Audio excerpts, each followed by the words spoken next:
The basic economic questions. Economic systems have to answer three basic economic questions.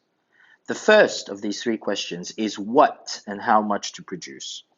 We learned previously that all societies face scarce resources. Resources are scarce relative to the seemingly unlimited needs and wants of people.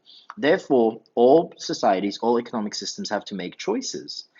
For example, maybe as a society, you could only choose between more military spending or more schools, more spending on education, or building more hospitals, more spending on healthcare, or should the society be building more restaurants? This is often referred to as the allocation problem because resources are scarce, they have to be allocated to produce goods and services.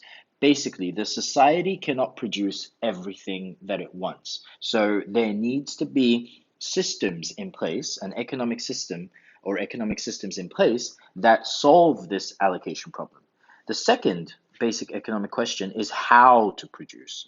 Very often, there are several ways to produce the same good or service. Should production methods that maximize profit and minimize costs be selected, or should production methods that maximize employment be chosen? Sometimes production methods that are labor intensive and maximize employment may not always be the most efficient and hence maximize profit and minimize cost. So this is referred to as the production problem.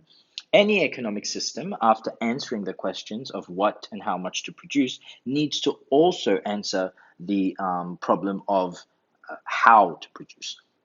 The third basic economic question is for whom? And this is often referred to as the distribution problem by economists. Should goods and services be distributed to those who can afford to pay for them through some sort of price mechanism, or should everyone get a fair share according to their needs?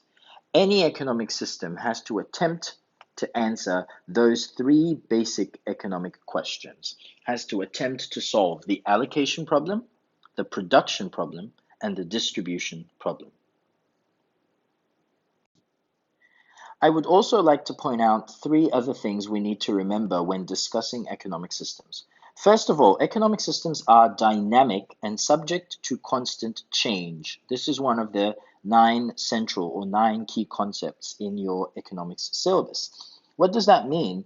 It means that economic systems are rarely static. They rarely stay the same over long periods of time. They are subject to constant change. Economists are interested in studying the causes and consequences of these changes.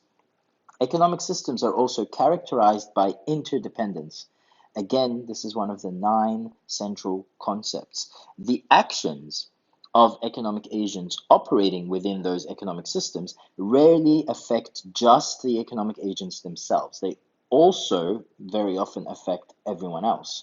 For example, consumers choosing to smoke in a public place, these actions rarely affect the smokers themselves. They have an impact on everybody else, people who are surrounding them that might be breathing in passive smoke, people who are employed in sectors that produce those cigarettes, people who are employed in the healthcare sector, having to treat smokers from their illnesses. So my point is economic agents are very interdependent, and economists are always interested in studying the degrees of interdependence between different economic agents. Also, economic systems usually differ based on the extent of government intervention. And this is one of our 9 central concepts. Economists are very much interested in studying the necessity and the degree of government intervention in different economic systems. Should the government intervene in specific markets or specific economic systems? And if so, if the government should intervene, how much should the government intervene?